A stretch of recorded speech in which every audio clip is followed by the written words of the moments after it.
Welcome, everybody, to another episode of the He's on Fire After Dark show. I am one of your hosts tonight, Jay Joyce. You can find me on Twitter at that handle, or you can find me through the He's on Fire podcast page. And also follow us on Arizona Sports Underground.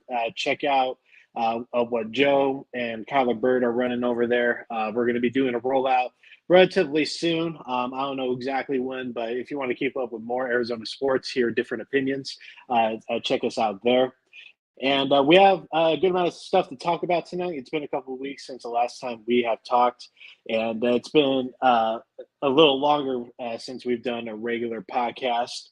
But before I get any further in, my co-host tonight, Amit, how are you doing, dude? What's been going on in this crazy world? What's been happening? Man, it's a crazy world, dude. It's the summer's been a little bit rough.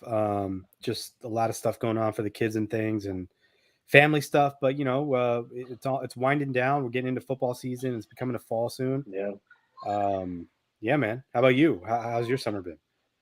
Man, I'm just rocking, trying to stay alive, like it's not as humid now than it was a couple weeks ago. So it's just mostly hot. Me working outside, like it hasn't been such a drag. So it's been all right. I'm trying to take my daughter out whenever I can. Like we're currently in the process of trying to potty train her. She's very adamant. Yeah. So yeah, we've been having issues with that. So we're just, surviving. Yeah, that's what it is. That's what it is when you got small kids, man. Same thing. I'm trying to do the potty training thing, and our daughter is just like, our son was he wanted to do it, but he would just like poop all over the place. Like he would literally shit around the house. And luckily we have hardwood, so it kind of worked out.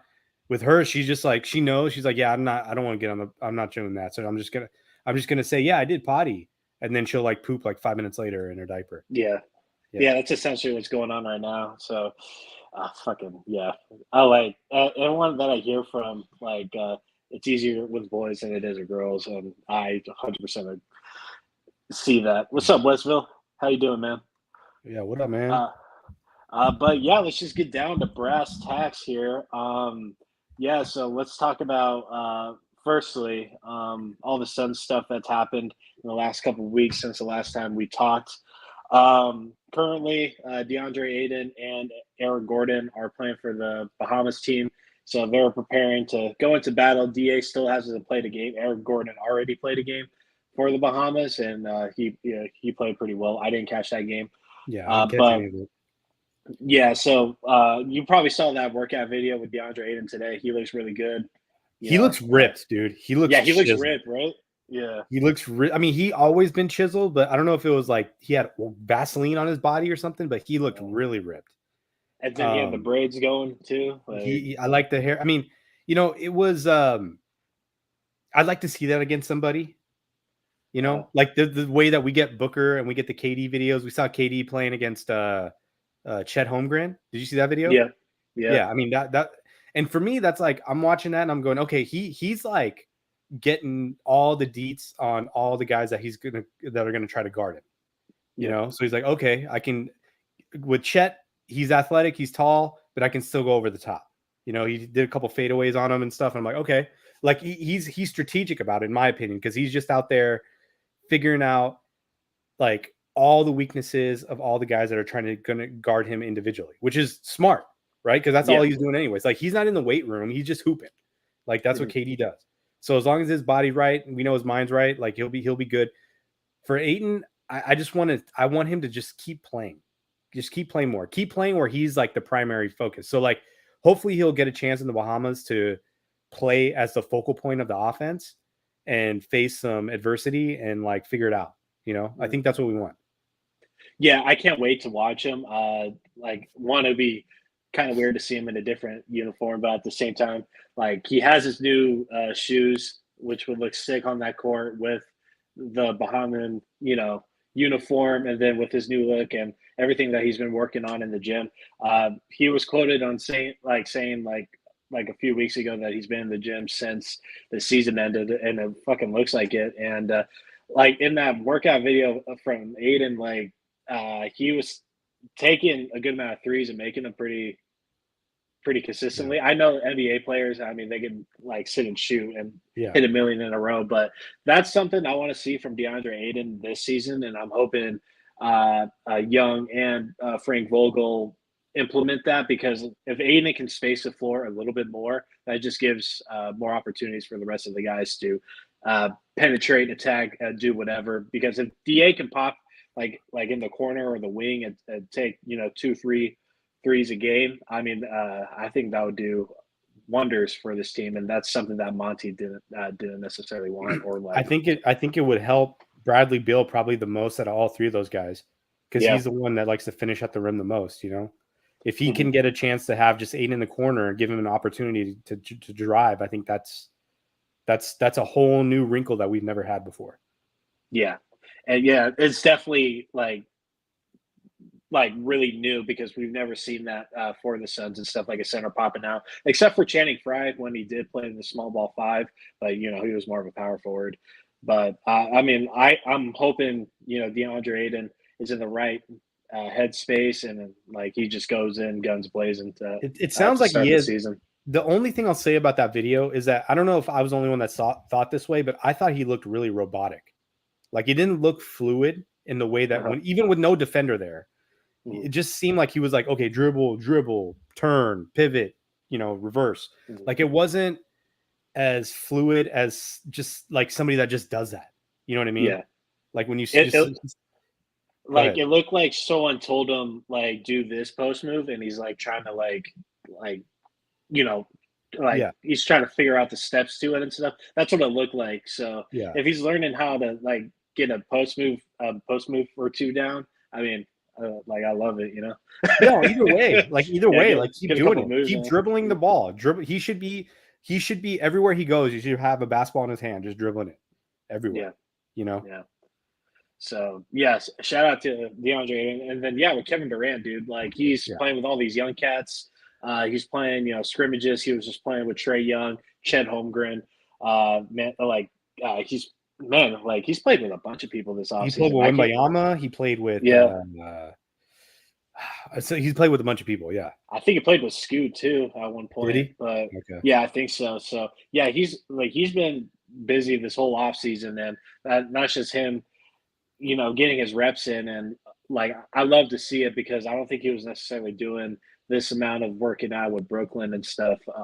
I think he was just lacing up, but seeing him work out this offseason gives me a lot of reassurance, because he's building that muscle, and we hope that we can have him at least for like 62, 65 games, because that's where I have him at. I just noticed that chair in the background. Are you repping for Alabama out there, or what's going on? You doing some chair jujitsu? Fucking. Oh, you see my statement jersey? I see that one. I like that. Yeah. But I'm more interested in the chair. What, the one that I'm sitting in, or this one? You know what I'm talking about, right? Yeah. Yeah, the Alabama fight. Yeah. Yeah. If we have time, we'll talk about it, because that whole video is fucking hilarious. Yeah. But to see these guys working, and plus Aaron Gordon getting his reps in with DeAndre Ayton, is going to be very fun to see.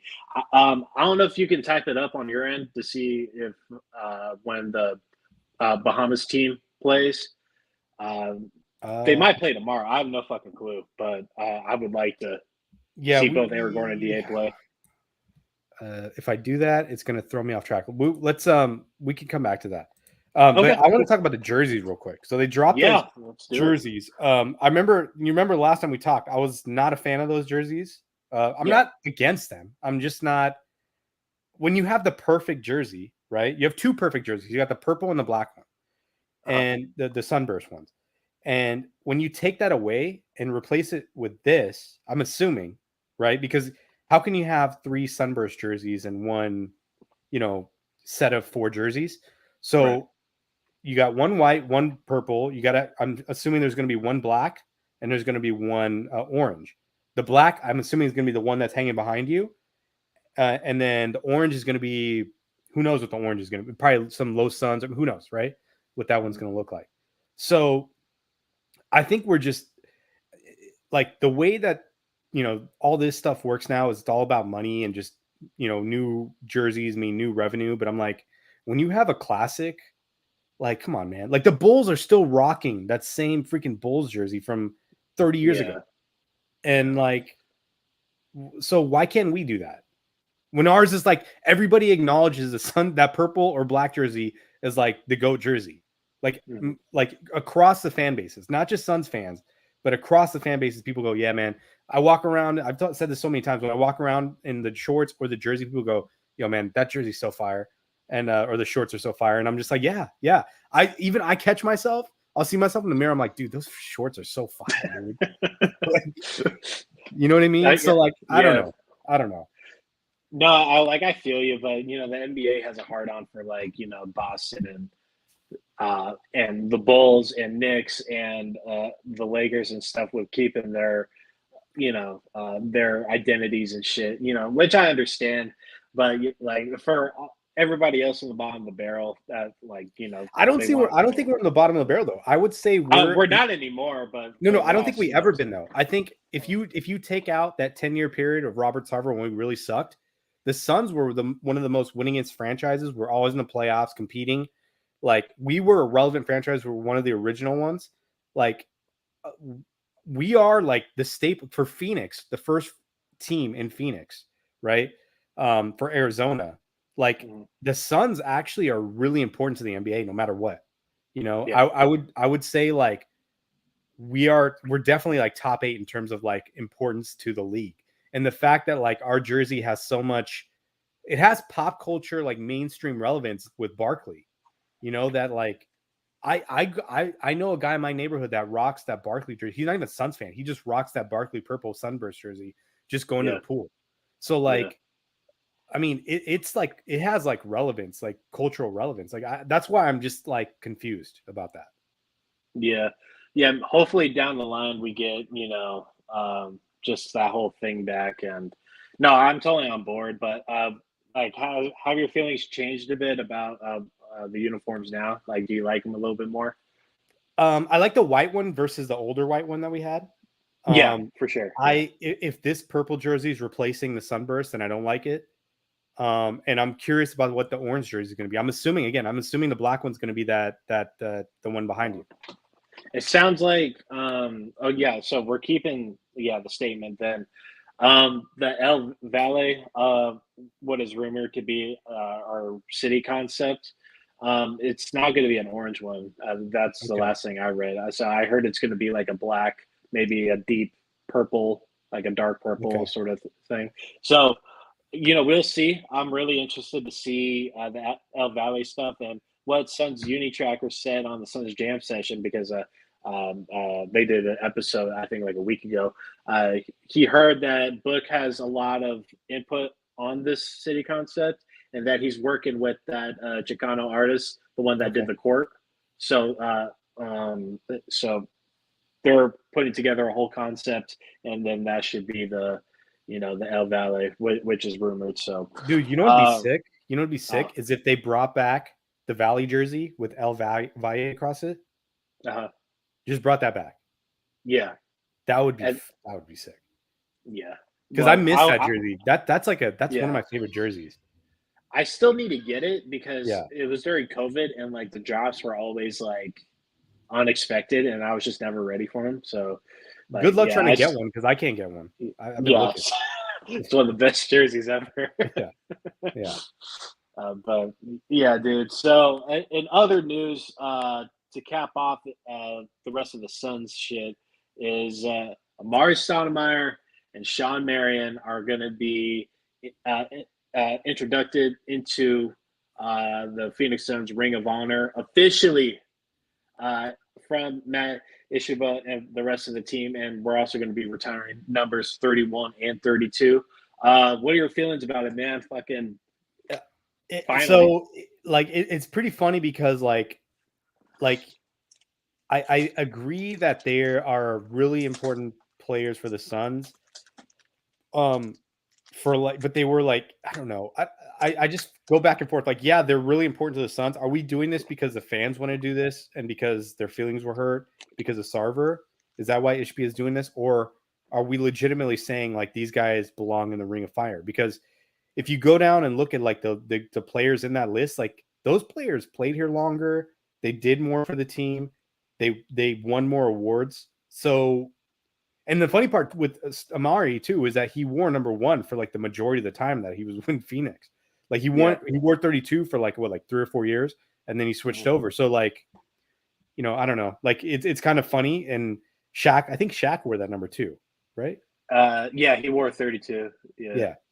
So, I mean, it's, you know, whatever. I mean, it's, you know, all like, of course, let's celebrate these guys, but like, let's not open the gate for like guys like, who's a good, like, I'm trying to think of somebody. Cause like, you could almost like put Jason like, Richardson or something.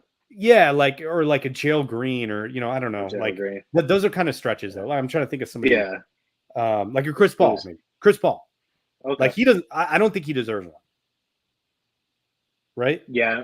Like, yeah, if he was only here for 3 seasons, I wouldn't, you know, like I just wouldn't do it. Just because like, yeah, with Marion and Amari, they were here for a while. Like, what, like 8 years? Yeah. Like 8, 9 years, some shit like that. So like with Marion, man, like when I was growing up, my 2 numbers always, well, 3 would be 11, 31, and 32. And like when I started being the pick and pop guy, that's when I was 31, being Marion, exactly what he did. When I was playing more power forward center, I mean, I rocked the 32. Like, you know, I'm 23. Like a good portion of my childhood, I don't really remember, but I do remember watching the 7 seconds or less Suns. I didn't know exactly what I was watching and how crazy that offense was. And Marion and Mari were big parts of that. And it fucking sucks how, you know, we didn't leave off of good terms. And it wasn't necessarily the Phoenix fans like fault. Yeah, well, it had nothing to do with the fans. It was all front office ownership. shit. Yeah, it was all ownership. And Marion said that on 98.7 it was like an ownership thing. So we drafted both of these guys. Marion was pivotal before we got Nash when we signed him, and then when we picked up Amari, we had a big 3, and then, you know, we got fucking all these like we got Quentin Richardson and like Boris Diaw, like we got like all these guys, and man, we almost made it a few times, but we were stuck in the primes of Kobe and the Lakers and fucking that San Antonio Spurs team that was good for like 20 years, and, you know, like we Nowinski's Dallas Mavericks too, like we should have made it to the finals, but I mean, with injuries from Amari and then, you know, some other guys, and then the suspensions in that San Antonio series prevented that. Making it is a lot of luck, and that's just what the Suns didn't have. But hey, you know what? We were still fucking good, man. You know, it's an interesting conversation. So you know, I go to Staples, you know, a few times a year for different things, and they got a Shaq. They have a pretty cool Shaq statue that hangs off the side of the building. Yeah. What's up, Coda? And it's like him dunking with his legs in the air. There's a Jerry West. There's Kareem. There's Chick Hearn. There's Wayne Gretzky. They're gonna do a Kobe, and it's gonna be a Kobe and his Gigi, his daughter. They're gonna do like a thing for both of them, which is supposed to come out in the season. But we don't have a statue in front of our stadium, and I'm thinking the one person that would be a statue is going to be Devin Booker. I don't think anybody else qualifies. 100%. Because like, or maybe like Walter Davis, right? Something like that. Like, there's not a guy that has been here that long that's going to be here for his. I'm assuming he's going to be here his entire career. Like, he's the only one that would get a statue. Yeah. Yeah, like, because Barkley wouldn't get one because he was only here for 4 seasons, right? Jason Kidd wouldn't get one. Even Steve Nash, he was here for a long time, but it you know, he was here. He didn't do enough to earn a statue. Like it would go, as of right now, Book, Walter Davis, Nash, Chamberlain, or not Chamberlain, Chambers. Chambers, and then fucking Amari, then Yeah, but Marion. that's all sus. Like, yeah, that's out there, but it's Yeah. for sure Book, Walter, and Nash. Those would be like the three, Yeah. Yeah, but Book for sure. Like, if it's all said and done, and if 5 years from now and he's still here, he's for sure getting a statue, no question. I mean, even if he wins a chip and leaves, like, he's still getting a statue. Like, yeah, for sure. 100%. Like, I think he has to. Yeah, but yeah, to see these guys get their numbers retired, I think it's great. Is 13 retired? Who? 13. Is Nash's number retired? Yeah, he's retired. KJ's retired. I want to say Al McCoy's there, Walter Davis, Tom Chambers, I think. Yeah. I may not be right about that. I think Walters is retired. Who? I think Walters is retired. Yeah. And then, I have to look it up. But I think we don't have a lot of people in our ring, which is fine. Yeah. The Lakers have a lot, but they had a lot of Hall of Famers. And some of those are like sus because, like, maybe they play there for a couple of years, won a championship, and they got one. Right. But it's fine. Like, we started. It's good. We should be building out our legacy more so that people understand, like, oh, there's a tradition of winning, and there's superstars that have been here or stars that have been here, and we should do that stuff. Yeah. Matt Ishmael also said, well, that one, they're changing all the concession stuff, which is cool.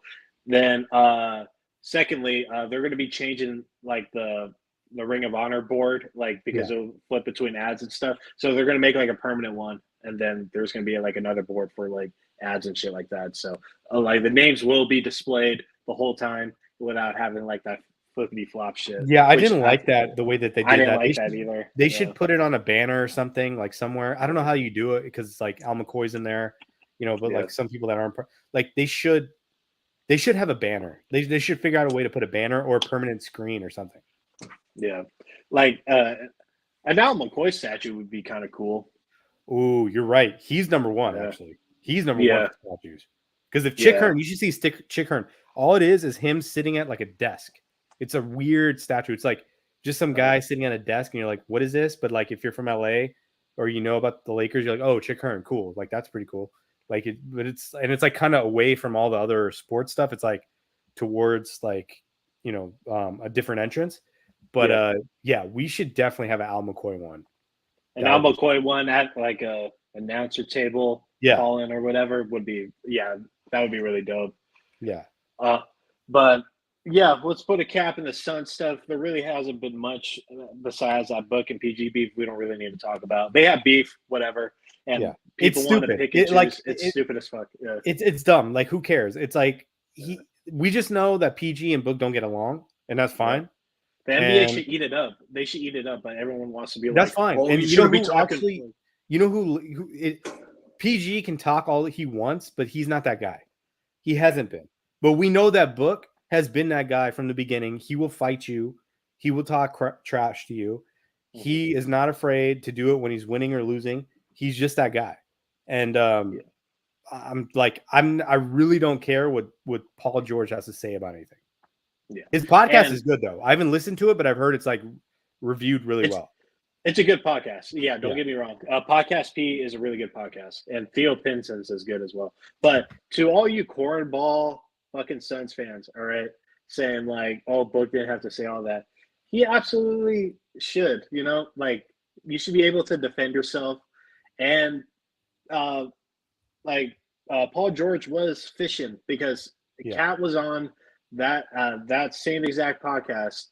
And when he brought up Book, like, Paul George like changed like subjects right away. It was just like they don't mess with each other, which is fine. The NBA should absolutely eat that up. I mean, that's the only reason why they have Rivals Week is because some of these players do not get along, and like, I'm not saying like don't take sides, but don't say like, oh, this person can't talk. These are fucking professional athletes at the end of the day. When I play ball at my highest level, I used to talk hella shit, and like it got me killed a couple of times, but it's fun. It's competitiveness, and let these guys talk. Don't be like, oh, you can't talk and stuff. Yeah, these guys are getting paid millions of dollars, and for them to show that they care enough to talk shit, you should respect that 100%. I mean, the thing is, like, we're trying to we're all sitting here judging these people as if they're like these on a pedestal or something. They're just people. Right. They're talking shit. Like you said, you talk shit. I was opposite. I've always been the opposite. I'm the silent assassin. I don't say shit. I'm like Larry Fitzgerald. I just act like I've done it before. I don't say shit when you fuck up. I don't say shit when I do something great. I may let you know at the end when everything is all said and done. I may let you know a little bit just because I don't want it to come back on me. But that's my whole thing is I never wanted to come back on me. Right. I don't want to say something that I can't back up. So I just kind of just go about my business and let you know what's up. And we've seen Book countless times be talking shit, and he's hitting every shot. And like us fans, we eat that shit up. And that goes to anybody else on the opposite end. If it's Klay Thompson draining threes and talking shit, I might hate it as a fan, but I fucking respect it because he's on fire. I don't have the drop ready, but I love the talking shit. I love the competitiveness. So don't be a cornball about it. Yeah, and the other thing too is that we've seen Book drop 70 and he didn't say anything, and his team was losing, and he didn't have anything to say. He shouldn't, right? I mean, that's like the point. Is like when Book is that's why I love that guy, man. Whenever when he does what he does, it's like it's the right situation. Like he's not out there just doing it just for. Like when he's gonna fight a guy in the hallway, what was his second or third year? Who was that guy? Gorgie Chang or something? Gorgie Chang. Like he was ready to fight that guy. He was like, I'm ready. The game was over. They were already getting blown out. He's like, I'll fight this guy. Fuck it. And that's the shit that I love because that's the same shit I would do too. Yeah. When I was his age, just be like, you know what? Okay, you want to scrap? The game's over. We're losing. Fuck you. Let's go. Like, I mean, that's cool to me. That's just and that's like, I don't think PG has that mentality. I don't think he's ready to get the smoke from people like Book, regardless of anybody else. I just don't think he's built that way. We saw Pandemic P and what he did. This guy's never healthy. The guy seems to always talk himself into being playoff P, which is like, does Booker have a nickname? His only nickname he said is like, call me Book or call me Devin. That's that's healthy. That's healthy. This guy switched his number to PG-13 because Bill Simmons said, hey man, you should really change your number because like that sounds like a cool nickname. PG-13. So he did it. Right. But like it's pretty mid. What's a harder nickname is an AR-15. Austin Reeves. I mean, he probably has the best nickname in the league. Well, AR-15 is hard, but it's not good for the social climate. But or AK-47. Remember Andre Karolinko? Yeah, that guy. And man, like NBA fans are so creative. But hey, to everybody watching, don't be a fucking cornball. Let these guys compete. Don't be like, oh, this person shouldn't talk shit. I'm not trying to hear that. No other NBA fan is trying to hear that. Don't be a casual. If you don't like a player, whatever, just hope your favorite player goes against them and beats their ass. And this gives us when the schedule finally drops, it makes us look forward to the Clippers game. And hopefully Kawhi is healthy and PG is healthy and the whole rest of that squad is available because our squad versus their squad, I'm taking Booker 100%. So yeah. I mean, I don't know how it's gonna because we didn't even see those guys healthy with Westbrook, and that's a whole nother sort of thing they have to figure out how three of those guys are going to play together. But I'll just say this real quickly because I was thinking about the Suns.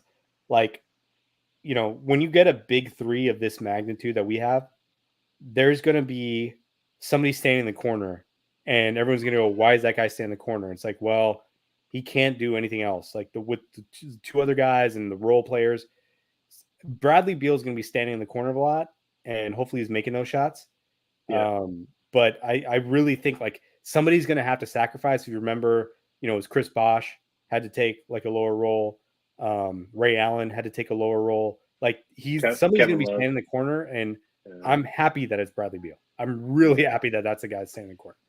What if it's Kevin Durant? If we're gonna go off like the sizing comparison, if you want to think about Bosch and Kevin Love and stuff, not to say like Kevin Durant's going to be like the spot up shooter or whatever, but what if it's like a Beal Booker show and then Kevin Durant is because he can elevate over threes, fours, and fives like no problem. Yeah, I just think like if you put him in the pick and roll with Booker, then it gives you some more options. It's more dynamic. You know what I mean? Like if you do a Beal, like they can sort of clog the lane, and Kevin Durant's going to get the shot. But then if it's Kevin Durant and then you put Beal out there, I mean, I guess it's your preference, right? Yeah. Like either way, you're solid.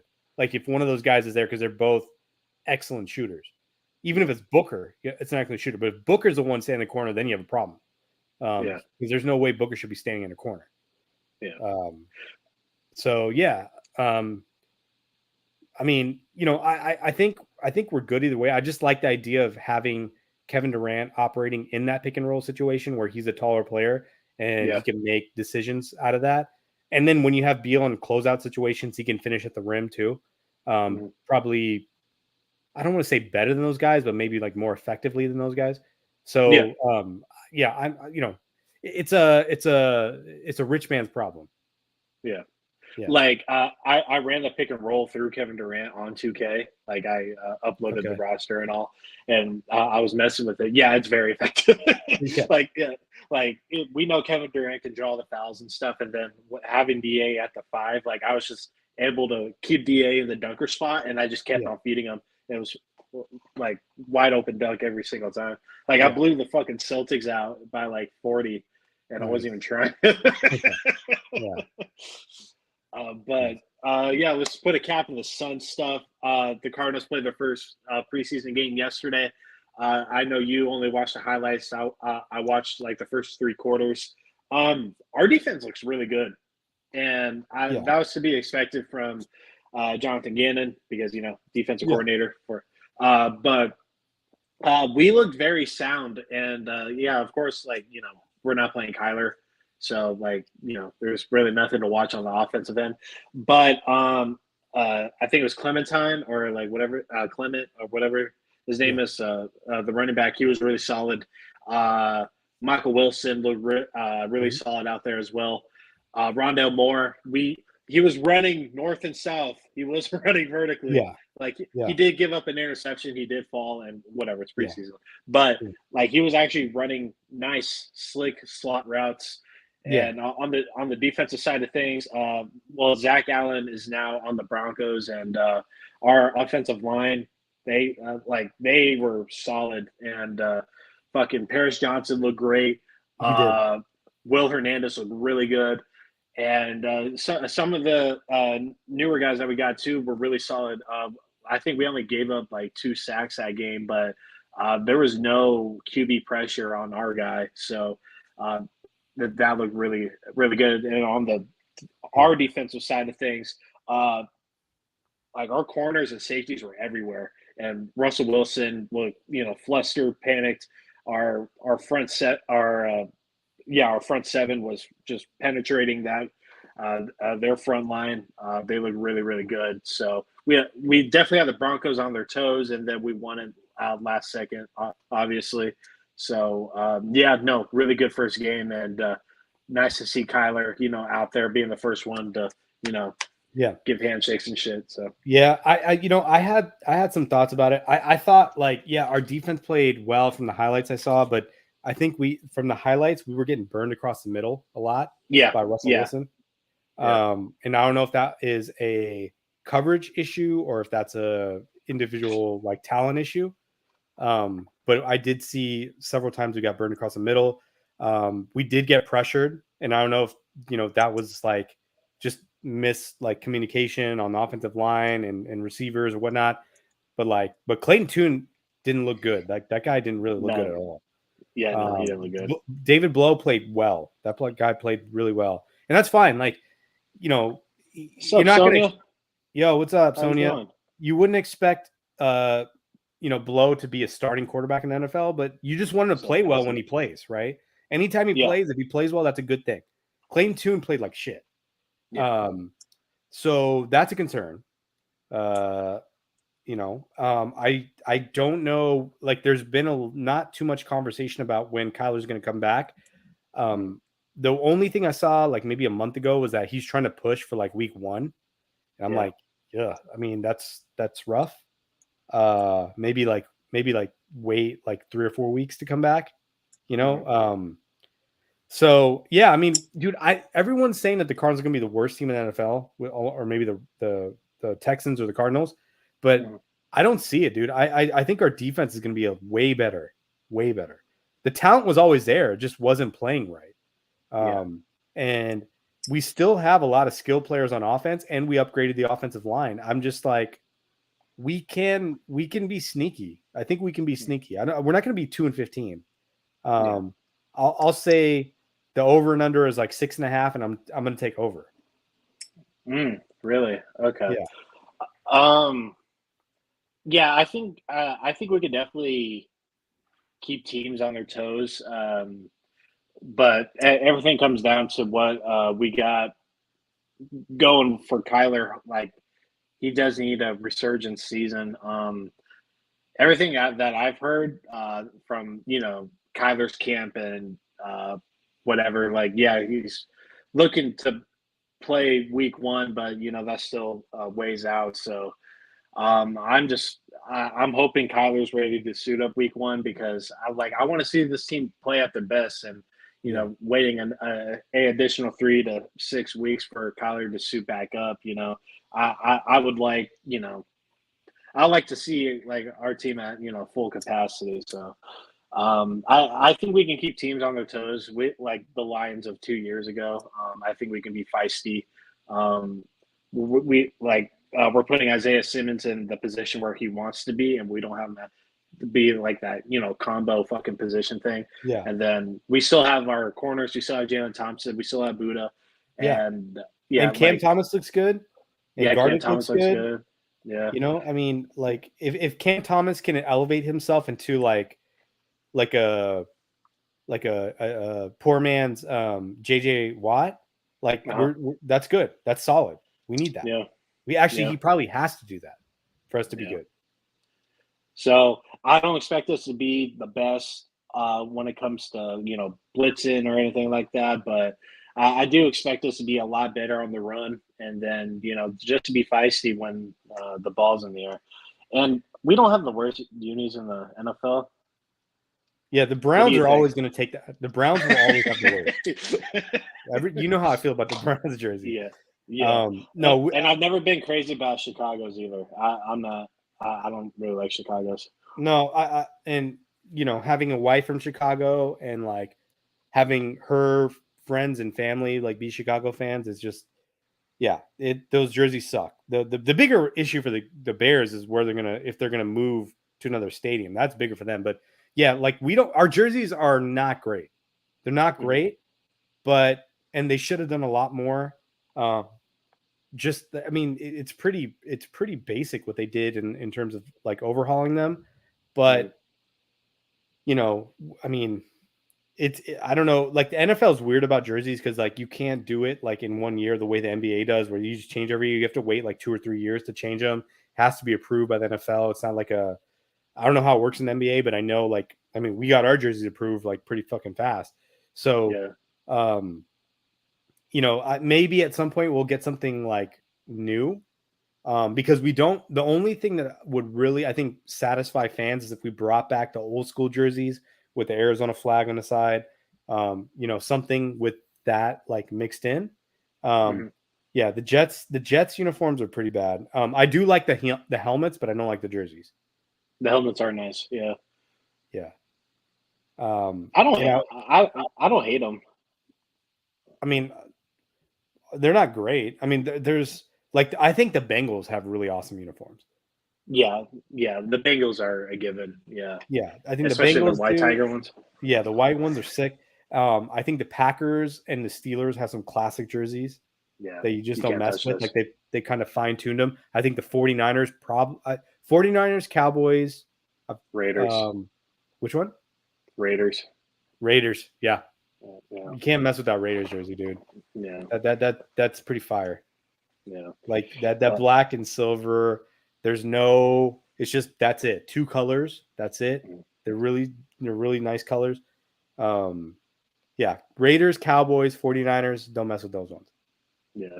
Well, if the Cowboys are going to mess with it, have it in one blue. Don't have like 3 blues on one jersey. Yeah. Very much appreciated. Yeah.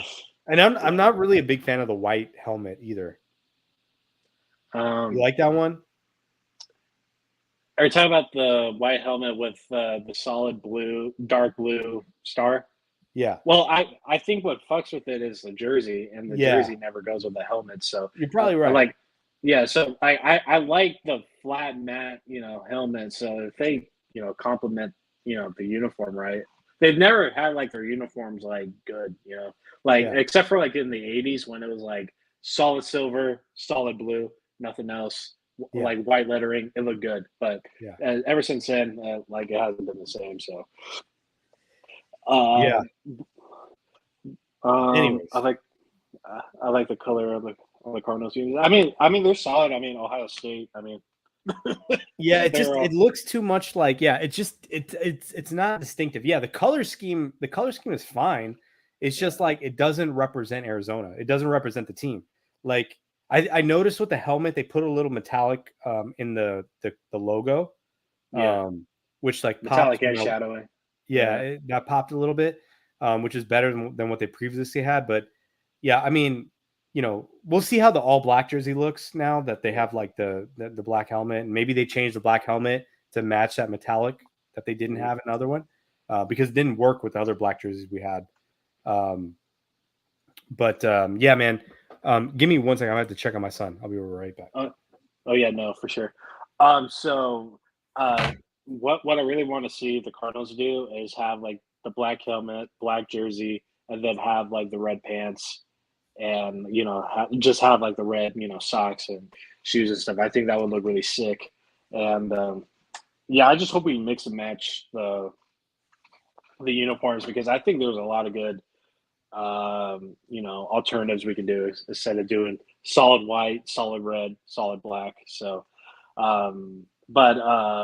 for everybody that's watching, what is your favorite NFL uni, and what is the worst one you think? I'm curious to see what y'all think, because I think the best by far in the league is the Raiders, and it's kind of basic, but at the same time, I mean, it hits the nail right on the head. I mean, that silver, that black is, I really want them to have a alternative helmet. I just don't know what they would do.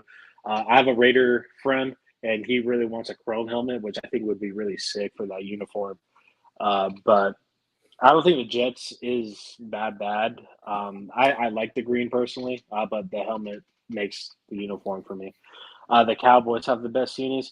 No, they're up there. They're iconic. Yeah, they're up there. They're top 5 for sure. Yeah, I just can't give it to the Cowboys. I really like blues. I can't do it. I really like the Cowboy when they have the white jersey and the silver pants. Like I really think that's a clean. Yeah. The blue one not so much, but the white one for sure. But I mean, either way, like they're really good, solid, iconic jerseys.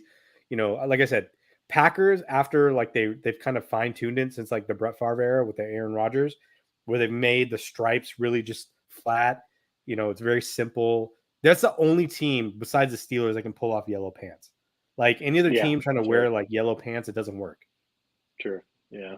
Like I don't know if you heard me, but our uniform set has a lot of potential to like mismatch. Like I think we can, because I would like black helmet, black jersey, and then red bottoms, then red socks and shoes. I think that would be really fucking sick. That could work. Yeah. Could work. Or even like all white jersey, black helmet, maybe. Maybe that doesn't work. Maybe that doesn't work. Or maybe, I mean, you could mess with it. Yeah. Even red, just put the black red helmet, jersey, white pants. Red jersey, white pants, or even all red jersey, black helmet. Let's see how that looks. Yeah. Like I think we could, I think these unis we can really mix and mash. So hopefully we see like the black jersey, black helmet, red bottoms, and then red socks and shoes. that'd be dope. So, but the overall thing is like if you were watching a game, because even my son, like he didn't even recognize the jersey changes, and like let's say they put the black helmet, red jerseys, like you're gonna think it's the Falcons. right? You know what I mean? Like it's like it wasn't distinct enough to be like, oh, this is like the Cardinals, because the Falcons jerseys they're pretty garbage. I'll be honest. It's just pretty plain. You know, I'm not a fan of the Falcons. I will say the Tampa Sickle jerseys, those ones the are creamsicles. Oh, yeah. The Tampa Sickle ones are classic. The Philly the greens. old school Giants ones with the dark blue helmet. Ones. Yeah, I like those. The old Seattle one, the old Seattle, which we're bringing back this season. Yeah, I don't know if you saw that. They're bringing it back. Yeah. We'll see how that looks. I'm interested because I really like those old ones. So we'll see. I like the new ones too that they have, but they're kind of like they've been rocking that for a long time now. They kind of need to change. Who else? Philly with their Philly green. They're bringing back the old school Philly green this year too, which will be cool. I like both those jerseys, like the old school and I like the new school. But I feel like the same thing with the that they've had those that darker green with like the shading for like a really long time. Like it needs an update. Going through. What do you feel about the Redskins? Or sorry, the Commanders. The Commanders. Okay, so when they first rolled out their uniforms, I really liked them, but it was just like, you know, it's like I love the Redskin uniforms, you know, like it just looks so good. The helmet. I mean, regardless of what, like you can say, like the helmet was sick. Yeah. Like if you saw that image on like, you know, some portrait of like, you know, whoever, right? Like a Native American, like you'd be like, that's pretty sick. It sucks that they have to go away from that. I wish there was a way they could honor Native Americans and still be able to rock that helmet or something of that nature. But I do like that color scheme is like unique. So it's not like USC, but it's like this kind of brownish red. So I like the color scheme. I just hate the team name.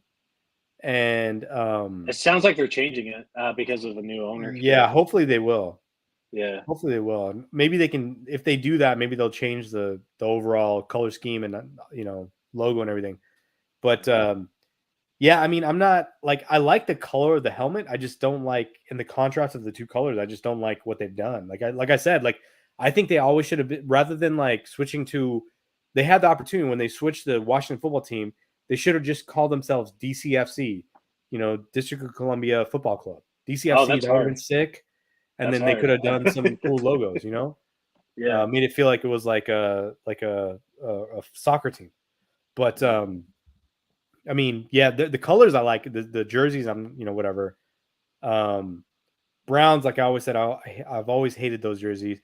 I like the Ravens because I really like that purple. It reminds me of a classic. Yeah. Ravens do it well. Jaguars are always the one that like it's like a hit or miss. Hit or miss, yeah. Yeah. I really like what they did. They revamped them this season. They I think they have the bigger Jaguar on the chest, which I like. I like that hint. But I do like the 2016 Jaguar unis. Oh, you know who needs a new jersey? Panthers. Those jerseys are played out. Yeah. Fucking played out, dude. They've been rocking that since the beginning of their franchise. Same jersey. Yeah. That shit needs to go. It's not classic enough to like have it that long. And that's how I felt with the Cardinals because we've had, those for fucking 15 years. So yeah. Anyways, let's do it. Let's get into the movie. All right. Teenage Mutant Ninja Turtles, Mutant Mayhem. All right. Before we discuss the movie, fucking the cast: Jackie Chan, Seth Rogen, John Cena, fucking that Ayo. I don't know how to pronounce her name. She's in the Bear. She's in the Bear. She's awesome in the Bear. Yeah. Yeah. Then Ice Cube, Post Malone, Paul Rudd, Natasha. I don't know how to pronounce her last name. Hannibal Buress, Maya Rudolph, yes. Giancarlo Esposito. Dude, like this, Dylan O'Brien, James Marsden, Steve Blum. Like, there's so many people in this movie. I'm guessing you saw it with your son, right? Yes. Yeah. I saw it with my It, son, my sister-in-law, and my brother. Like all four of us okay. went. Cool. I only talked to my son. I didn't talk to everybody else about it. But yeah, I mean, obviously any movie he goes to, he loves. I don't think he's gone to a movie that he hasn't loved, but so I'll just start with like the spoiler-free review of the movie. It like it's the first Teenage Mutant Ninja Turtles thing that I've seen that makes it feel like they're actually like children, like Yeah. teenagers. Everything else, they're more mature or whatever. It's not the same thing. This is like they're cracking jokes like little 13-year-old kids are. And my son's watching it. I'm like, dude, you better not get any ideas, dude. He's just out there like laughing at all the jokes. Like, this is the funniest thing he's ever seen. They pump in the 90s or early 2000s music. Mm-hmm. If you want to get me going, just play Annie Up. You play Annie Up, and you got me just going crazy. Like, that's my jam. So when I hear that beat, I go crazy. And they had all those 90s, early 90s, early 2000 songs in there. The animation was awesome. Top notch. The story was different than what we've seen. And I'm kind of limited in my Ninja Turtle stuff. I'm used to the early 80s, early 90s Ninja Turtles, and then the movies that they did with Megan Fox, which, were like the only thing I remember from those movies is Megan Fox. Hopefully my wife isn't going to watch this. And then, but yeah, I mean, like, I thought it was interesting and new, and it created the whole universe. I did see there was a lot of flaws in it, and this is where so let me get your take, and then we can get into the spoiler part. Okay, so I saw it a few days ago, and I've been pumped for this movie. I grew up being a Teenage Mutant Ninja Turtle fan. What show did you watch? So I wasn't really into the shows like that per se. So there was an early 2000 version. I forget what that one was called, but I did watch that one. But the one that resonated with me the most was the 2007 animated movie of the Turtles. Very underrated movie. I hate the people that hated that movie. It was so good. Good dialogue, good writing. Did you ever watch the early 90s live action movie? Yeah, I did. Yeah, with Vanilla Ice and shit. Yeah, so I had the third one on VHS, the one when they're in China, and then I saw the second one. I had that one too on VHS, but the first one I saw on TV later, like later on. So I watched. I knew about 2 and 3. I didn't get to see the first one until later on. So just to tell you, I'm sorry to interrupt. I'm just going to do this and then what you're saying. So I grew up on those the cartoon, right? Like I even have like a shirt from when I was like 8 years old with a Michelangelo shirt that my son is wearing, and like people go like, "How'd you get that shirt?" I'm like, "No, that's vintage, bro. That's when I was 8 years old. My son is rocking the same shirt. My mom saved it. I grew up on the cartoon to the movie. That movie was like going to see, like, if you're religious, like going to see like, the Passion of the Christ or something. Like, to me, like those, because you're like telling like at that age I was maybe like 11 or 12, and you're like, hold up, you're telling me that the Ninja Turtles are going to be live action? Like, it's not going to be a cartoon, it's going to be real? I was like, yes, I'm going there 15 times. And I did. And so like that first Ninja Turtles movie was like, I mean, that was like everything to me. Seeing it in the theater, seeing like the live action things, the way that they addressed it, the origin story kept to the original story that I knew, which was based on the comic books. So like, I mean, for me, like so I'm assuming that's how you felt about that 2007 movie. Oh yeah, for sure. Because that was the first property that I was like fully in tune with when I heard it was coming out. Like, that exact feeling was how I felt when Iron Man hit the screen. I'm like this guy that I watched and this, and this, and I read the comic books, and I get to see Tony Stark on the big screen. That's exactly how I felt. Yeah. So I fully resonate with that. But yeah, like I said, I saw it a few days ago. I grew up with the Turtles. I'm a big fan. I think I've watched just about everything besides like the early cartoons, just because I don't really know where to find them at. But walked in, they gave me a poster. Nice. This is dope. I'm definitely gonna put this up. I love the art on it. And then I ordered this about a month ago, and it's been sold out because of hype of the movie. But I also picked up The Last Ronin Oh, too. nice.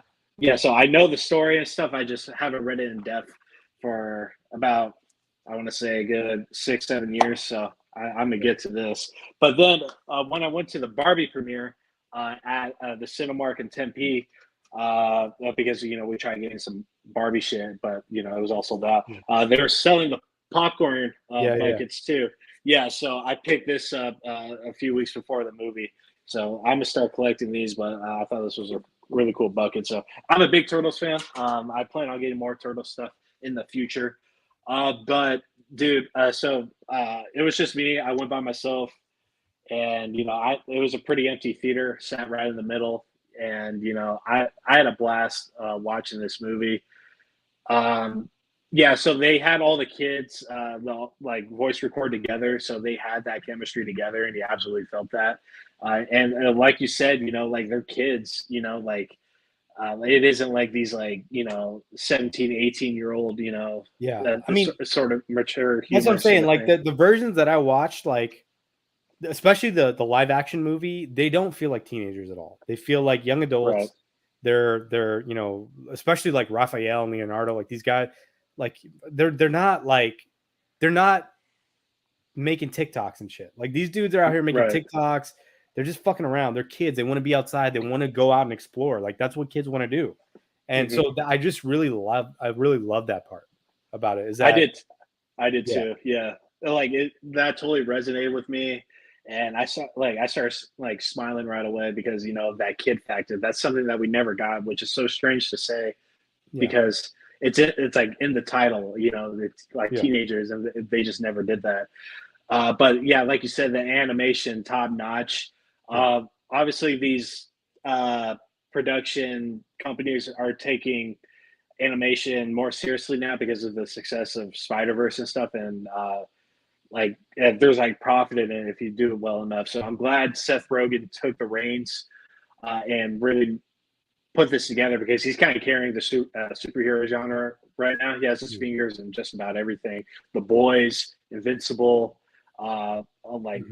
this movie, and a bunch of other shit. So animation was great. The villains, Superfly. So let's get into that. Yeah. Like this is the spoiler part. So here's my biggest gripe with the entire film. So I don't know, like the versions that of Ninja Turtles that you watch. I don't know what the origin story is for the Turtles and Master Splinter. The origin story that I know is where like Splinter is like the sensei of Shredder. Something happens, he gets the mutant shit, he becomes it, and then the Turtles get it, or they're his pets, or something like happens where right. So this is where either they're gonna really like swerve in the second movie and like tell us, okay, it's going back to the original story, or they're going in a whole nother direction, which I'm not really interested in. So I'm assuming that because Splinter tells them in the movie, spoiler, he tells them, hey, I was just a rat and then I got oozed on because I was taking care of these turtles. To me, I go, that doesn't make sense. Like, what the fuck are you talking about? Why do you have a Japanese accent? Same way, like, you could ask, like, why is Ice Cube freaking have an accent to be a fly? When he's like raised by, whatever. My point is, I'm assuming that he's telling them a lie at this point to protect them. And then in the second movie, it's going to pivot because Shredder comes in. And so now it's going to be like, okay, here's the real story. I was this sensei, blah, blah. I got, ooze on me and then whatever. What do you think? No, I that was my exact thought because I was thrown off by the origin story when they were explaining it because Splinter, like no one liked him when he was just a, a regular old rat. Yeah, in this movie, like it goes into his backstory. Like rats didn't fuck with him, other animals didn't fuck with him. Of course, people didn't fuck with him. So like Splinter was just kind of on his own, and then he was given the responsibility of taking care of the turtles, and it was very heartfelt and stuff. And then I had to come back. I'm like, wait, like I feel like he's lying and all this stuff, and I just don't know what better like way to bring in Splinter than that old origin story. So I thought like in my mind I was gonna text you too that like I think he's really protecting the turtles from a guy like Splinter and not necessarily humans. Shredder. Yeah. Oh yeah, Shredder. Jesus Christ. Yeah. So yeah, I think he's more protecting the turtles from guys like Shredder than actual humans. Because I feel like they had like Splinter and him had because in the origin story, I mean, there's beef there, and so and then you probably saw the ending credits and all. I mean, they fucking show him. So but I totally agree with you, and I think they are gonna start lean that way because Splinter was so like protective and anti human that I don't think April would have been like the one to kind of break that that belief. I think the turtles needed to protect the city and stuff, and you had to accommodate to that. But like if it goes into that route, like Shredder is gonna he's gonna be like the catalyst. I feel like to have Splinter bring it back and all. But no, like I have that same exact thought too. Yeah, and the other part that I didn't like is that in the shit that I know about the Ninja Turtles, Bebop and Rocksteady were they volunteered to be mutants. So like they were human beings that decided, hey, like we work for Shredder. So in this whole scenario, they don't even work for Shredder. So that's a whole thing in the second movie that can make the second movie even better. Is how they turn evil somehow, right? But like I didn't like that part because like now they're all homies and stuff. It's like weird. They're all living together. Like at the end of the movie, it was weird. And it sounds like they captured Superfly. Like he was in a jar at the end of the movie. So I'm assuming that we're gonna get Superfly again at some point, which would be sick because Ice Cube is always awesome in anything that he does. So the more Ice Cube we get, the better. I wasn't a fan of the rest of those mutants though. Like I didn't like any of them. You didn't like Mando Gecko? That was Paul Rudd. He was okay. He was fine. Yeah. I really didn't like Post Malone. Oh, really? The Stingray thing or whatever the hell he was. That was I didn't like that. I mean, they throw a lot of characters at you, but I like the dynamic of Superfly, like escaping and getting all of his like his cousins, brothers, whatever the fuck, and then he raises them and stuff, and through that 15-year period, and he's just sort of the head honcho. I really like that. And then Ice Cube was menacing, dude. Like Superfly he was he was scary. And then with his like gangster twang and stuff, I mean, it just added more of an oomph. But so here's the other thing. Like I love Ice Cube for that role. I love Ice Cube anytime he does it. This is going to be the same argument people had about the barbershop when Ice Cube was in the barbershop because he was in Chicago. He was in Chicago. He was West Coast. In this same instance, I'll say it would have been.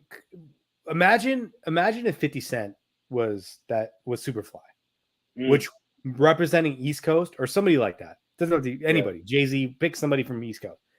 The only thing that threw me off is that when you have somebody so West Coast doing it, I understand what you're trying to do, but you should kind of be focused on the region, Right. Yeah, no, I get that. I didn't really necessarily think of that. But 50 Cent, his jaw's fucked up because, he got shot in the face. So he probably wouldn't be the best voice actor. But a guy like Jay-Z would have been interesting, but, he's not like a voice actor or has any. Or maybe RZA. Maybe RZA's the guy. RZA would be cool. Yeah. Or fucking Ghostface with him like yelling and shit. Yeah, like that would be cool. Yeah, because every time Ghostface yells, I mean, he gets your attention. So but yeah, Superfly, really, really good villain.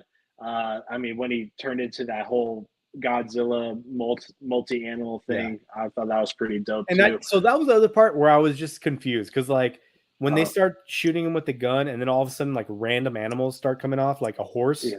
There's like a horse that comes off, and I'm like, he was in the ocean. Shouldn't it be a seahorse? Like, or well, I don't know. Like he landed in the zoo, and then all the zoo animals collected into him. So when he got to the city, like he had those zoo animals attached to him. So they hit the one part of his leg where it was just a horse, and then it came off. He had multiple horses on him, and it was from the zoo. So I haven't been to a zoo where they've had horses, but okay.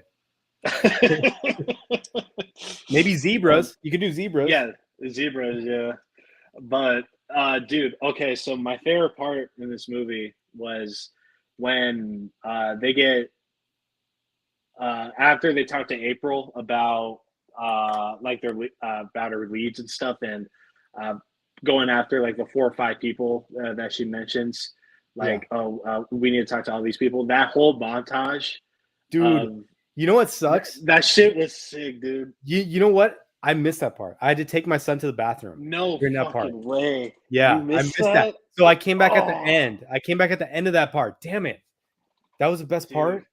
You need to look it up on TikTok or something because dude, that part was sick. And the whole the whole soundtrack, I was bopping the whole time. Yeah. It was very, very good as song selection because I'm usually not crazy about licensed music, and there's movies that really do it well, like Guardians of the Galaxy and stuff like that. Yeah. But it was really great in this movie, and then having Tribe Called Quest be like the soundtrack for this movie, it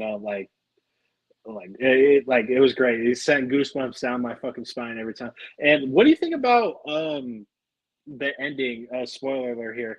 Like they get accepted by society, they get to go to high school. That doesn't make a lot of sense, dude. You have to have an address to go to school. These kids are living in the freaking sewer. Makes no sense. Makes no sense. That's how you start. Yeah. Gotta have an address, gotta have a social. Yeah. No, I mean like what are we classifying them? Are they human beings? Do they get social security numbers? Do they get to do they get to vote? They're on the grid now, apparently. If we had an alien that lived here long enough to be naturalized as a citizen, would they be able to vote? Yeah, probably not. No. Yeah, so why the hell are we gonna let turtles vote and they're fucking not vote? What the hell they're are we on doing? The fucking grid now. I thought it was cute, and I thought it was a different. And here's the other thing. Okay, I mean it's cool. Yeah, no, it's fun. Like it's fun, whatever. It's cool, especially for kids that are watching the movie. That's cool for them because like it's like showing acceptance and all that stuff. I'm down for that. But like realistically, we're like, dude, if we like let's say like I found out that Devin Booker lives in like the sewer around my neighborhood. You don't think I'm gonna start going in that suit trying to figure out where this motherfucker lives? like come on, man. The sewer's being infested with people trying to figure out these people. Yeah. Right? Like that part makes no sense. Yeah, realistically, yeah, fucking yeah.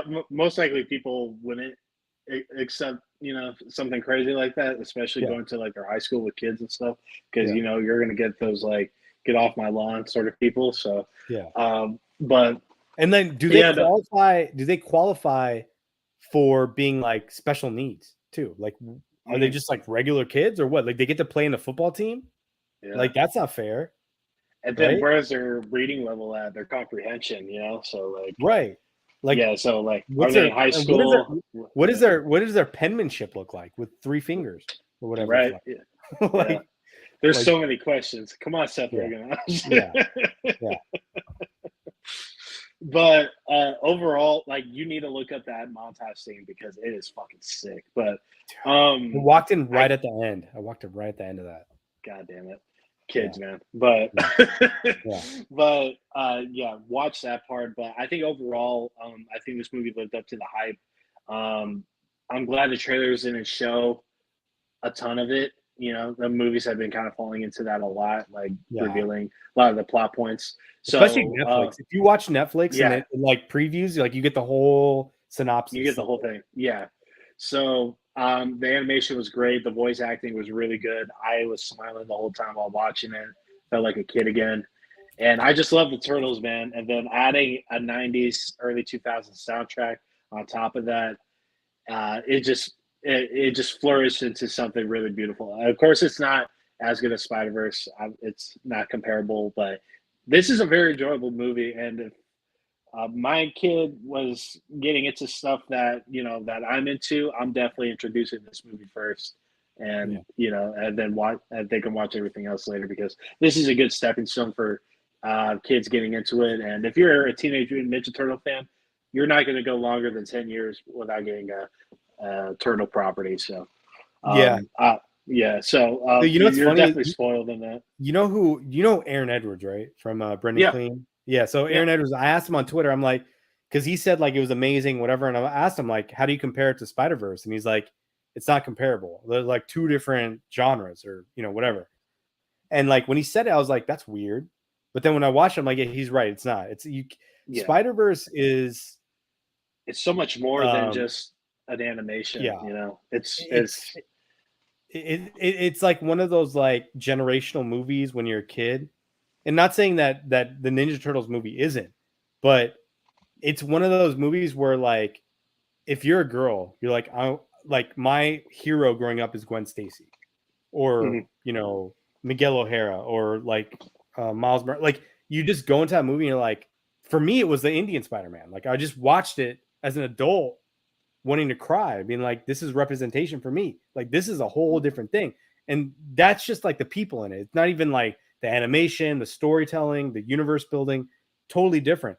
Ninja Turtles, yeah, they built a little pocket of universe with these mutants, and now you got Shredder, and hopefully we'll see Brainiac, and we'll get some of the other like villains. The animatronics and stuff. Yeah. But to me, that's about like the whole thing, even though it's centered around Miles Morales. That's about like the Ninja Turtles. You know what I mean? Mm-hmm. It's just about those guys. And the mutants, actually more mutants, more specifically, like that group of species or whatever you want to call them. It's just about those dudes. And like, that's the interesting part of that. And it's about, these kids, and I'm sure we're going to see them grow up, and, it'll be cool. But like, I understand now why you cannot compare.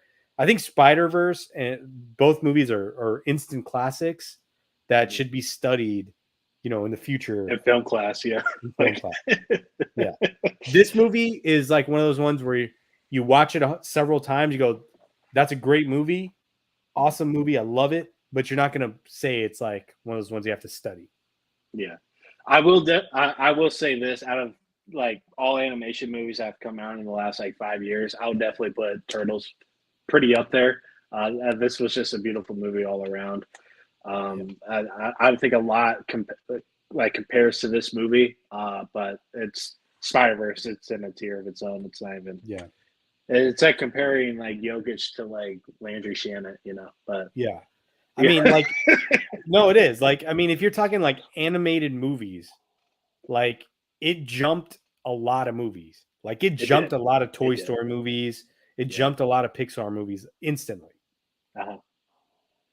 Yeah, like Pixar and DreamWorks are kind of, well, not necessarily DreamWorks, because DreamWorks. I mean, they came out with that Puss in Boots 2, which was phenomenal. I haven't seen that one. It's a really, really good movie. It's really dark too, but yeah, like the last 4 animation movies that have been really good was Puss in Boots 2, this movie, then the last 2 Spider-Verse movies, and then they're gonna fuck around and make like a perfect trilogy. I already know the third one's gonna be good. So, I mean, why stop at a trilogy? I mean, this is part 2 of this second movie, so maybe they make like another bunch of who knows.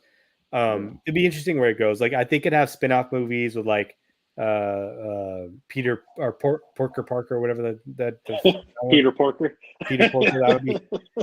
That'd be cool if they did a movie of that. Well, the guys mentioned that they're thinking about doing like a Silk sort of trilogy. Okay. Which I think would be kind of cool. Yeah. Or even like go on the villain side too. Like do some, we didn't get to see, we don't see a lot of like the traditional villains, right? Like we saw Kingpin, and we saw like the version of Doc Ock in his universe, but like maybe do, something like it'd be cool. Like do a Venom, get a Venom in there. Scorpion, Scorpion. I would like to see Scorpion on the big screen and all.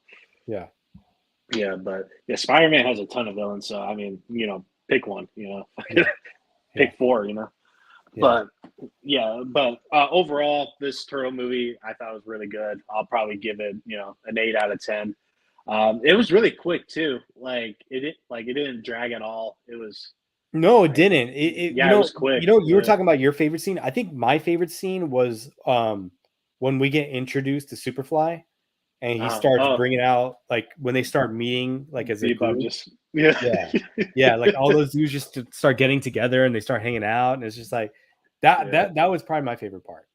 But it was the animation was excellent. Like they really tried to match or go above what Spider-Verse did, and I mean they tried given their budget and what they did that they did really good job, but it wasn't the same. And I think overall it's a great movie. Like I think it's probably more geared towards kids, if you're a parent that grew up in that era where like the music resonates with you, so you just go and listen for the music and stuff, and you like maybe the kids' humor isn't as great. But like either way, like you're going in there. For me, I'm like Jackie Chan. I grew up on Jackie Chan. Obviously, Ice Cube is a pivotal person in my life. Seth Rogen, super bad. Like I've been fucking with that dude for a long time. So it's like a lot of these people that are in it, I'm just like, okay, that's cool. And then you mentioned the girl that's April, who's from The Bear, which is like she's new. She's only like 23 years old. Yeah. But she kills that position. So like, yeah, I mean it's cool. Like there's a good mix of different age groups in there. Yeah, then two of the kids are from one of my favorite cartoons of all time, The Amazing World of Gumball. They have Darwin and Gumball voicing for Donnie and Leo. Those are the two voices. So like me being a kid watching that show and hearing their voices, I mean, it was itching, me, a little bit. So, I mean, there's so many well-known names in this movie. It was really fun. Yeah, it's geared towards kids, and I feel like it needs to be to a certain extent. And if they're going to make this like a whole like trilogy or just build on top of it, I mean, we're just only going to grow with them, and it's going to obviously hit a different sort of tone. And when we get into the Shredder shit, I think it would be darker, which like this movie was already kind of dark. So I'm really excited to see what they build upon with this one. But have you seen Invincible yet? I've seen like 1 or 2 episodes. Okay. My wife watched the whole season. She's like, you should watch this. You'd be interested. And I'm like, I don't know why I'm not interested. I'm really like The Boys. I love The Boys. Obviously, you know that. Yeah. We talked about it so many times. But I don't know why I didn't like it. Maybe because it's animated. I don't know. Yeah, I had to get past the animation thing because I've always had that thing. Like even when watching anime, like the stories be like brilliant, but like it's like, dude, I'm watching a fucking cartoon right now. Like once I get past like that hurdle, like I can usually just like binge through something. And it was like that with me with Invincible. I would give it a try because season 2 is coming out in November, and when they announced the date, they dropped an Adam Eve 1 hour special of her origin story. So you have some shit to watch with that. And then I'm going to be picking up the comics soon because, I'm just making space for it. But yeah. And Seth Rogen, he's done a brilliant job with that show as well as The Boys. But they still need to announce when the new Boys season comes out. I think it's going to happen this year. It's going to be next year. Yeah, I think so too. In fact, what did I hear? I don't know if they may have stopped filming because of the strike. I read that they finished filming. Did they finish? Yeah. Okay. I'll have to go back and look at that. But yeah, I mean, when you're talking about animation, one of the shows that really, really hits for me is Harley Quinn. I haven't seen the next season. This current season. I haven't gotten to it yet, but I just finished the seasons before. Man, that's a good show, dude. It's so good funny. Show. It's Kaylee Kuko is brilliant, dude. Yeah. And they have so many it's such an ensemble cast of just people. You're like, oh, like that guy is, Clayface, and like the other guy is like, there's so many actors in it that you're just Yeah. like, holy shit, like this is awesome. And Yeah. and it's a good storytelling, and it's a different because it's kind of like the Tick like version of like you know, Gotham from the villain's perspective, which is cool. Like it's really funny. Yeah. I think that one has Giancarlo whatever Esposito in there too. I think he's Lex Luthor in that. I Yeah, think so too. yeah. Yeah. But yeah, no, the cast is amazing. The show's great. The last thing I watched was that Valentine's Day special. I don't know if you saw that one, which is hilarious. No. Yeah, they dropped that on Valentine's Day this year, which is really funny. And then the season came out. I haven't getting caught up. I might try and catch it right now. But yeah, man, lots of stuff to watch. Yeah. And I mean, like selfishly, like us as consumers, I have a lot to watch. I still need to watch Succession. I still need to finish The Bear. I kind of want to watch Mad Men. I've been seeing clips all over my TikTok, and I've been pretty invested in it. So I'm like, I'll probably start dabbling into that a bit. But yeah, like I know this writer strike and shit is going to go on for a long time. And you know, us as consumers, we have a ton of shit to watch and haven't watched yet. So this kind of gives me time to like catch up on everything. So and then Barry too. I still need to finish Barry. You gotta watch Barry. Yeah, no, there's a lot of stuff. And then Winning Time. I don't know if you watch Winning Time at all. Winning Time too. Yeah. The first season. I mean, it's just, you know, John C. Reilly, dude. That guy, he's awesome. I love John C. Reilly. He's so good. He plays the perfect Jerry West. If you actually like go back and watch like clips of Jerry West, like just publicly speaking, because I did this, I'm like, was he really this? There's no way he was this guy. And you watch it, and he's just like a robot. Like he's just like spot on. Yeah. Like he's a robot. He's not going to talk. But like John C. Reilly just plays it up into this role where you're just like, no, man, you can't be like that smart, that rich, that much of a playboy, you know. So I don't know. Like there's probably, you know, some things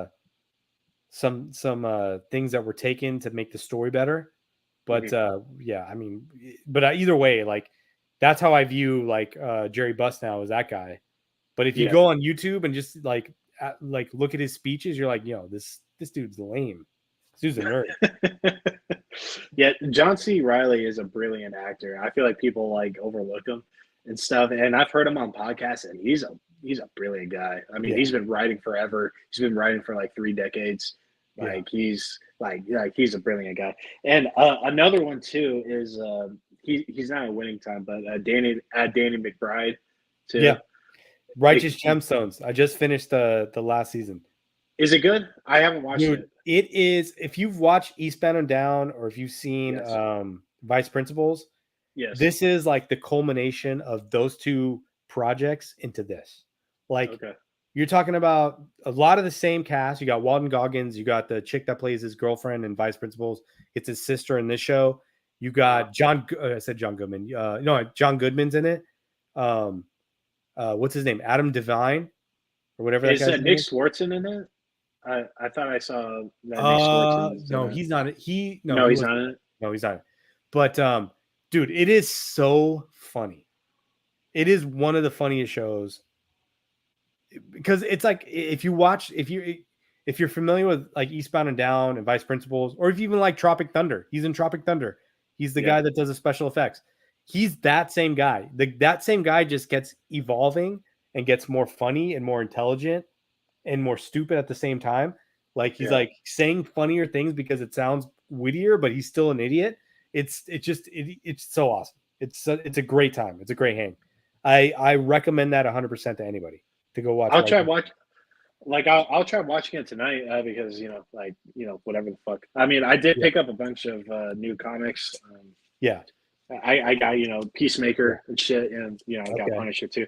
But I'll try watching Reggie Gemstone. Just watch the first 2 episodes of the first season, and you'll be hooked because it's just like it's just these I won't even say anything. Just go see the first 2 episodes, and you'll be like, holy shit, this is funny and suspenseful at the same time. All right, I'll let you know. And then before we go, can we talk about Tropic Thunder for a minute? Because like, best comedy of all time, in my opinion, because of cast and story and it's brilliant. So I would say there's two movies that are up there for me. One is National Lampoon's Vacation Yeah, from 1983, and then the other one is Superbad. To me, Superbad is the GOAT. Yeah, like I don't know if you can find a funnier movie than Superbad. But Tropic Thunder has the most rewatchable scenes of any movie. The fact that Robert Downey Jr. is doing blackface in that movie, and no one cares. Ben Stiller got more shit because he went full R word, and that part too. No, I mean, I guess people care, but I was like, that shit was hilarious. Yeah. There was so many parts in that. I mean, there's so many parts of that movie that are just amazing. Danny McBride, freaking, he's knitting a fucking sweater back here. I'm trying. Yeah. Freaking, what's the guy with the hands? What's his name? Tom. Four Leaf. Sergeant. Yeah, Four Leaf. Yeah. And then Is Tom that Jeff Cruise. Bridges? Dude, you know what was I watching? I was watching something with Tom Cruise, and I'm like, it was something before Tropic Thunder. I'm like, this is the genesis of this character because he was going nuts, and I'm like, yo, dude, he's doing the freaking the guy he's from Lex Grossman. Yeah, he's doing it. What movie was I watching where he was doing it? And I'm like, holy shit, that he's like the genesis of the same character. I can't remember what it was where I saw him in. I'll look at the movies before Tropic Thunder because the only Tom Cruise movies that come to mind are like Mission Impossible and shit like that. No, it was some other. Hold on, I'm gonna do this real quick, just because. And then Maguire too. It wasn't Jerry Maguire. It was literally where he was in a comedic role. What was I watching? Oh, hold on. Let's see his filmography. What else do you have to say about Tropic Thunder though? While I'm looking at this. Yeah. So for me, it would go Tropic Thunder, Superbad, and I don't know what's at 3, but the top 2, or I'll probably put Step Brothers at 3. Yeah, Tropic Thunder, top, the cast, great. Matthew McConaughey is so fucking funny in that movie. Ben Stiller, my girl doesn't like Ben Stiller, but she laughs at what Ben Stiller does. Jack Black being like a meth head, it was so funny to me. And then so they did the blackface so tastefully, and the only way you could probably do it is you're playing an Australian guy that's playing becoming a black dude. He's a dude playing a dude disguised as another dude. Yeah. And dude, then where I got hooked in the movie was right in the beginning when they do all the trailers. So they do the scorched earth thing. They do the booty sweat thing. Yeah. Then the best kissing with Tobey Maguire, and then so it shows these guys are actors, and then it drops them right in the shit, and then this is an underrated scene. It's the funniest fucking thing. So when right in the beginning of the movie when Robert Downey Jr. When they're touched down, they're trying to evacuate with I forget his actor name, Jason whatever, or Jay. Jay Burchell or whatever. Yeah. So he got his stomach all ripped out, and then so they're trying to evacuate him, and then they see Ben Stiller running out and stuff, and Robert Downey Jr. goes to save him, and when he runs over there with his pistol, he fucking shoots a guy behind his back. He just he does. Dude, I saw this in theater, and I was fucking dying because of how goofy that was. Yeah, I mean it's just it's so fun to go back and rewatch that movie because there's parts of it you go, if you see it and you're okay, I want to see the part from when they blow up the director to when they get to the Jack Black trying to fucking suck a dick part, that whole sequence. There's so many funny parts in that movie. Then you get to the part when Ben Stiller is doing Simple Jack, Yeah. And like that's a whole nother part of the movie that you could just keep rewatching, towards the end. And then the Lex Grossman stuff with Bill Hader. Well, I figured it out. What part it was? It was I saw him. I was watching A Few Good Men, watching like a few clips from A Few Good Men, and where he's doing a bunch of overacting, and it just reminded me where he's like, "I want you to take a step back and literally fuck your own face." Like he was like talking to these people the same way, and I'm like, "This is where he got it from." It was this part. I'll bring scorched earth to you, motherfucker. Yeah.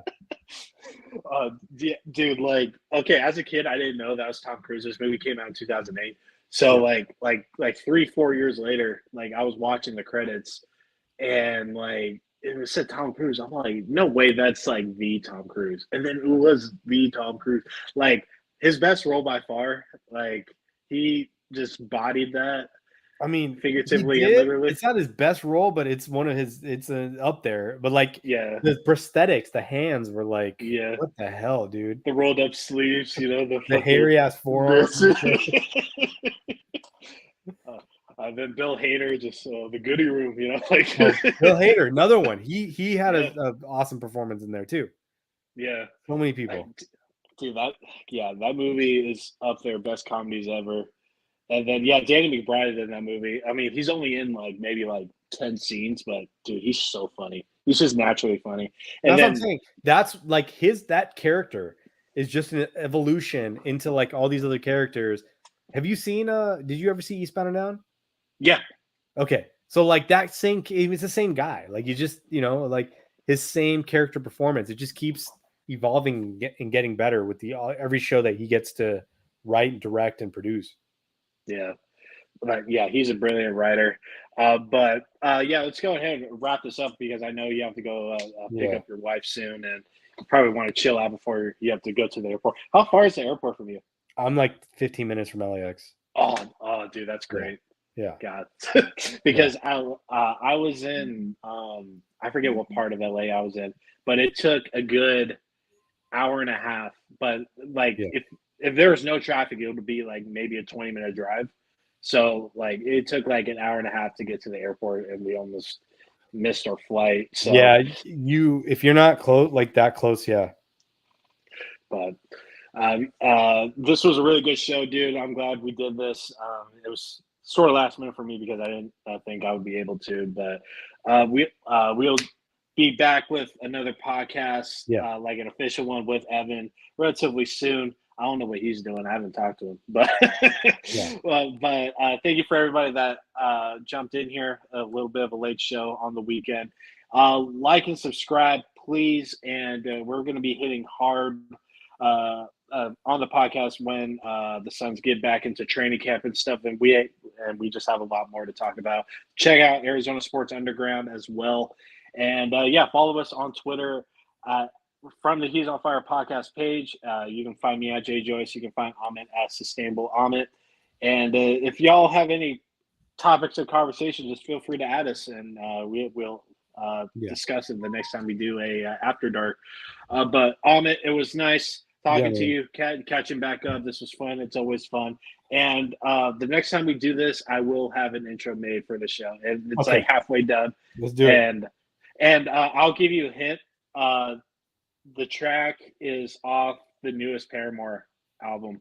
So if you're curious, listen to the album. It's only about 10 songs long. Yeah. Cool, man. And, let's we'll be on soon. I'm trying to think of like the next like big like cultural phenomenon we probably connect on for After Dark. I don't know. It's the summer's winding down, man. I don't know what's out there. Well, Ahsoka. Oh, Ahsoka. Yeah. That's the one. Yeah, we'll talk about that then. And then shit, if I get cracking with Wretch's Gemstones, we can talk about that too. So yep, we could do that too. Yep. All right, man. Have a good night. Be safe, and love your families, y'all. Have a good one. Peace.